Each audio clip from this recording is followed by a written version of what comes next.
Yung, you mentioned that you have a consultancy firm. Yes, Your Honors. If Your Honors, if you will allow, can I just read briefly my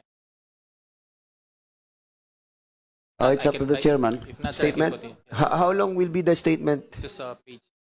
1 page? It's all about what, Dennis? But it's okay, Your Honors. I can just Because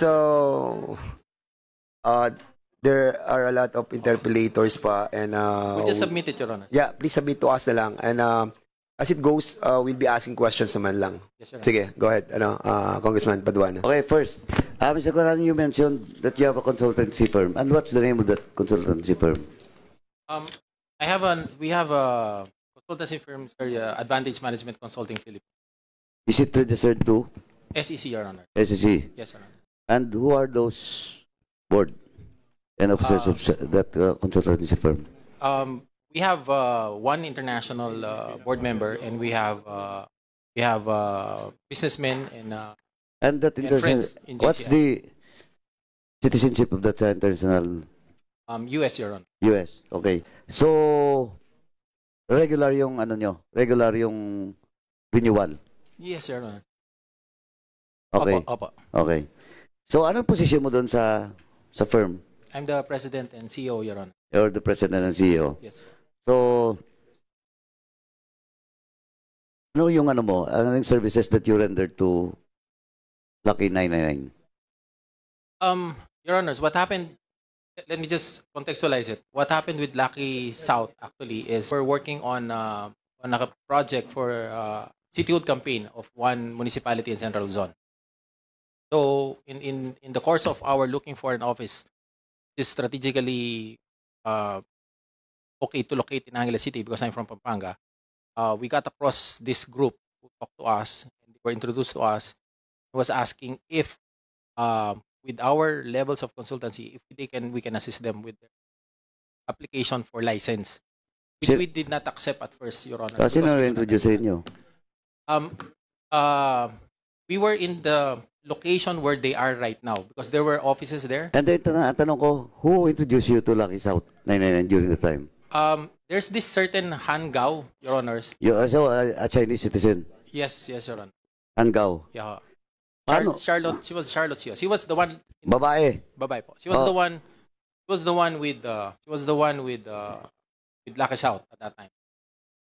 Charlotte was Charlotte with? Chia. Opo. Lucky South po siya. She's part of Lucky South? Yes. Pero sigurado ka Chinese national?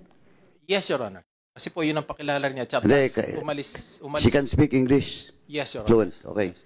Now, you were offered but you refused. Why? Because we really do not understand what the whole offshore gaming concept is. So We told them- the time, talagang malinaw na pogo ang approach niyo. Yes, Your Honor. Okay. Yes. So hindi malinaw. So that's why you refuse. Yes, Your Honor. So Okay, then? we told them, if you want, we can check for you, and then if we are okay, then let's come back. We'll come back to you, and then we'll discuss. So a few months after, Your Honors, we went back to them sometime November. We brought them just to check November of 2019. Okay. So we gave them a checklist from the website of Agcor, and we told them, I think it's easy if you can comply with the requirements. So once you get comply with the requirements, there are financial requirements, etc. If you can comply, I think we can help you out. That's when it started, Your Honors. And then the next time we met. Sandali po. So, November, kamo. Okay? Yes, Your Honor. So that was the time that time pala hindi pa operational yung Lucky Wala pa, South sir. Wala 99. pa. Okay. Wala pa. Now, sinong kausap mo doon? November. Yun sir, si Miss Charlotte Sia, and apparently I found out her Charlotte Sia. Zia? Sia, Iba pa yung Han Gao. SHIA.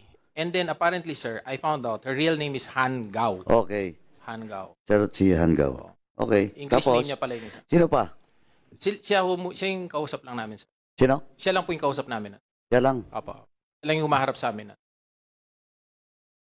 For Lucky For Lucky South? Ah. O ano yung ano niya? Ang sinasabi ho niya nun, Anong personality niya? When you talk to you? ang sinasabi ho niya, yung kanyang mga principals are out of the country. Hindi, kaya nga, principal niya out of the country, but What is her position in Lucky South Nung now? pumirma po siya, president nakapirma eh. Oh, the president. Eventually yun, nung pumirma, president. President. Opo. Oh, before you proceed, Sir Dennis, Chairman, have you invited a certain Charlotte Chia? Hangao? Sino? Charlotte Chia? Hangao. Hanggaw? Yeah, Hangao. They're gone. Wala. Yeah. Oh, no, Wala. but we have to invite the next hearing, Mr. Chairman. Yes, we will. Okay. Okay, thank you. Do you know specific address of Hangao? Ako ngayon. He was just there, Your Honors, in Porac. That's where she stays at that time. But as far as I know, sir, in 2020, she left already. She left already in 2020. Left. Yes, Your Honors. Why? I really don't know the reason, Your Honors, but she resigned from the company in 2020, and then a certain Sarah Xu, which is Hui Chi, took over as interpreter. That's why during that time, I was designated as the temporary authorized representative because it used to be Hangao. Okay, so that was 2020. Yes, Your Honor. So, exactly when was that? Month lang. No, sir. That's July of 2020. July 2020. So, ikaw na ngayon yung official representative of Lucky South 99. Temporary, Your Honor. Hindi nga. Yes, yes. Now, when the raid was conducted, Wala na, sir. anong wala? Hindi na po ako kasama doon. O when, Wala. kaya ka na umalis doon? Okay, Your Honors. In June 19, 2023, Pagcor called for an exclusive meeting among all licensees of offshore, and they mentioned there that even the authorized representatives will be as liable as the key officers of offshore gaming operators. And I told Lucky South, it's not tenable anymore for us to be there. Okay. Okay, so June of 2023. Yes, Your Honor. You stayed there for almost 3 years. Tama? No, sir. Actually, what happened is after we helped them with their license, what happened is we are on call. Ibig sabihin, no, kunwari, isang month, meron silang mga documents na dumating sa kanila.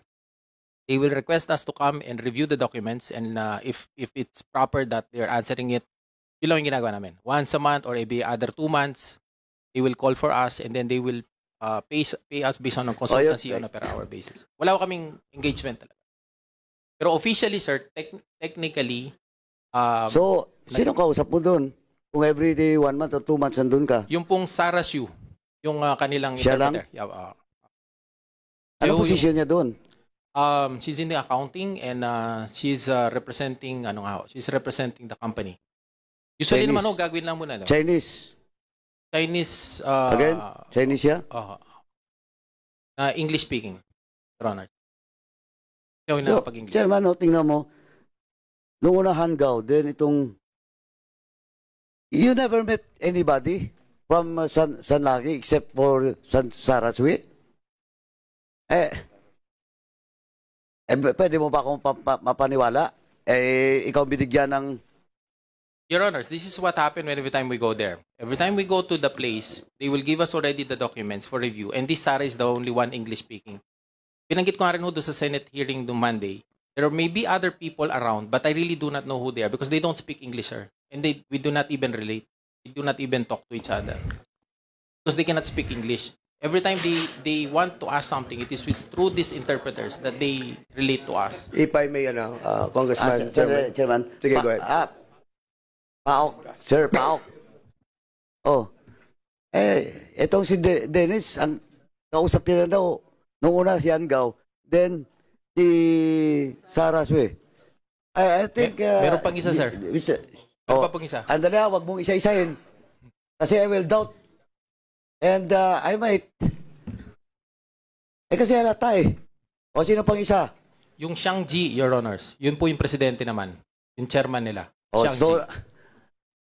wag mong... Buuin mo na, sino pa? Hindi yun nga, sir. Yung after nga ako nung Sarah... kasi kanina tinanong kita, it's only Saraswe. Tapos, kasi yun ang marunong mag-English. Yung una, Hangao. Then Noong yung 2022 po, dumating na sa Philippines yung Xiang Ji. So, nakausap na rin namin yung Xiang Ji. Kasi siya na rin ang pumipirma ng mga documents sila. O, kita mo. Mr. Chairman. Wala bang Pilipino na nakilala mo doon o nakausap mo? That is involved in Sanlaki and all those operations in Purak? Hindi ho sila nag-hire ng Filipino for operation purposes. Nag-hire ho sila ng Hindi Filipino for... nga connected sa kanila. Isa lang ho yung nakakausap ko nga Sino? na Pilipino na kasama Sino? doon. Yung Norman Macapagal. Yun Oh, lang ho. kanina pa. Kanina wala. Oh, ngayon, Norman makapakala naman. Ubusin mo na nga eh. Yun lang sila. Hindi, mayroon Your Honor. pa. Huwag kang tatawa-tawa. No, sir. No, Your Honors. What I'm saying, Your Honors, honestly, when we Ano go honestly? You're not telling the truth. You're lying. Mayroon pa. Mr. Chairman. Ito, pagbigyan kita. Pagbigyan kita. Ano, you want an executive session? Kasi parang hindi ka buuin mo na kasi. Kung medyo alanganin ka, you ask for it. You ask for an executive session. And if the chair and the members of this committee will grant, we'll give you the time. No, Chairman, I will hold my fire to Dennis. Mag-isip-isip ka.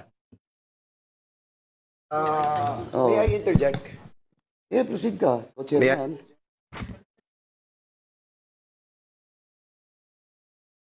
Or ano? Sandali. Dennis, Gunanan, Yes, Your Honor. you own the company, consultancy, Advantage Management, But- Philippine Incorporated. Is this correct? Yes, Your Honor. But can I just clarify? They No, did no, no, not- no, no. I'm just asking if you own. Yes, yes. You own this? Yes, yes. Correct. Oh, yes. From 2017 to present. Correct? Yes. Okay. And a while ago, while I was listening to your answering the query of Chairman Paduano, you just said that you check all the documents na sinasubmit sa iyo ng iyong mga client, like si Cassandra Leong. Is this accurate? She appeared as a corporate secretary, sir. Sagutin mo na muna kung chine-check mo yung mga documents that being submitted to you by Cassandra, yung kanilang company. Di ba? O yung Lucky South. Yes, yes, Your Honor. Di ba ikaw sa Lucky South? Yes. So lahat ng dokumento, nire-review mo. Nire-review ninyo. Yes, sir. Yes. And all these documents are being reviewed by your consultancy, for that matter. Correct? Yes, Your Honor. In these documents that have been submitted to PAGCOR, and I will show you the documents, you sign it, no? There are some annual personal disclosure statements that have been submitted Yes, sir. by you. And you signed it, and it was notarized. And I want to show it that in here, may mga katanungan. Can you kindly show the documents para mapakita natin? Kasi, nagre-review kayo ng mga dokumento di ba? And this one, parang, I think, merong mga mali sa mga sinabi mo. Kasi alam mo yan, yung annual personal disclosure statement will be the basis of PAGCOR, di ba? For the approval of their, yung kanilang mga, for registration or for the license, di ba? And you are also a part of the consultant of the said company. Dito, binabanggit dito, have you ever been convicted of an offense? Wait. Have you been ever convicted of an offense? Yes or no? In the Sandigan Bayan, Your Honor. Ha? Yes, Your Honor. Yes, you were. Diba? And you answered no. Sa annual personal disclosure statement mo that was submitted to PAGCOR. Sabi mo no. Have you been charged with the offense and awaiting hearing or otherwise subject to pending prosecution? Yes or no? Were you Yes, Your Honor. charged? Yes, Your Honor. Yes. But your answer was no. Now, you were asked, to your knowledge, are you under investigation by the police, by any other government agency, any professional body? Were you? Yes or no? Yes, Your Honor. Yes. But your answer is no. You lied.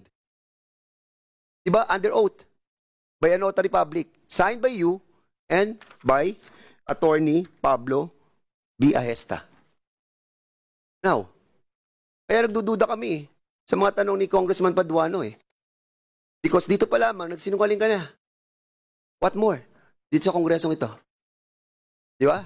If I At may, any rate, sumingit lang ako kay Congressman Paduano. What I'm trying to point out, even the PAGCOR have the responsibility. Because during the time, anong time to? Kaninong chairman to? When you applied, as administrator. past administration, ma'am, this is your responsibility. Maybe not you, but Sir. your people's responsibility. To clarify lang po, sir, yung mga sinasabi nila na nire-represent ni Mr. Dennis Cunanan, yung Hongsheng at saka yung Lucky 99, hindi po yan nakapag-operate dahil hindi po nila nabuo yung proseso ng pag-a-apply. It doesn't make sense, ma'am. It doesn't matter. Because what we are trying to point out here is the truthfulness of the annual personal disclosure statement that was submitted by Dennis Cunanan to PAGCOR. We're not trying to discuss the operation of the company. What we're trying to prove in here that he lied in his PDS and thereby putting some questions to the integrity of your answers in this committee. You may proceed. Chairman, thank you. Chairman, yun din siya. Ito pa, itatanong ko. Kasi pumasok na si Ma'am Andrea. Sabi mo kasi hindi nag-operate. O, tanongin ko yung PAOK. O, PAOK based on the holdings and the raid. Anong nangyari doon? May presence ba? Wala. Ano po, I'm not, my question is not referred to you. I referred it to the PAOK team just to confirm indeed na tama yung ano mo. Tama yung, yung claims mo that there's no such operations. Tapos balik ko yan kay Kwan, kay Dennis. Yes, Your Honor. During our raid, sir, there were definitely operations, sir.